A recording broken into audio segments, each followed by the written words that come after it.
Hello guys, welcome back to my চ্যানেলে। চলে এসেছি আবারও একটা শর্টস নিয়ে। তো তোমরা দেখে বুঝতেই পারছো যে কোথাও একটা এসেছি, আর এদিকেই দেখছো গঙ্গার জল প্রচুর বেড়ে গিয়েছে। তো হ্যাঁ, আমি গিয়েছিলাম নিয়ন ফিটনেসে। তো এখানে আমাদের নতুন একটা জিম সেন্টার চালু করেছে। তো মানে ভেতরের অ্যাম্বিয়েন্স তো খুবই সুন্দর। তোমরা যে যে জয়েন হতে চাও, মানে এখানে অ্যাডমিশন নিতে চাও, তো চটপট জয়েন হয়ে নাও।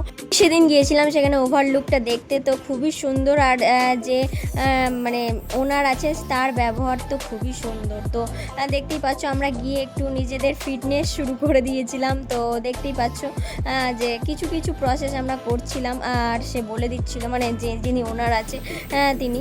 তো সত্যি খুবই সুন্দর। আমার তো ইচ্ছা ছিল অনেক দিন থেকেই যে জিমে ভর্তি হওয়া।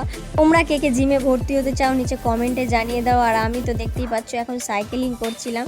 যেমন বডি ফিট রাখার জন্য আমরা জিম সেন্টারে যাই, শরীর ফিট রাখার জন্য ডাক্তারের কাছে যাই, কিন্তু মনের অসুখ হলে কি আমরা সাইকিয়াট্রিস্টের কাছে যেতে মানে যাই? মানে যাওয়ার কথা কি ভাবি? আমরা ভাবি না। আমরা ভাবি যে সবাই আমাদেরকে বলবে মানসিক অসুস্থ, কিন্তু সবের অসুস্থতার যখন আমরা ট্রিটমেন্ট করতে যাই, মানসিক অসুস্থতা মানে মানসিক চাপের, সেটারও কি মানে ট্রিটমেন্ট করা কি আমাদের উচিত নয়? তোমরাই নিচে কমেন্টে জানাও। তো দেখতেই পাচ্ছ আমরা এখানে কিছু কিছু প্রসেস করছিলাম। তো দেখা হচ্ছে নেক্সট সপ্তাহে। Bye bye.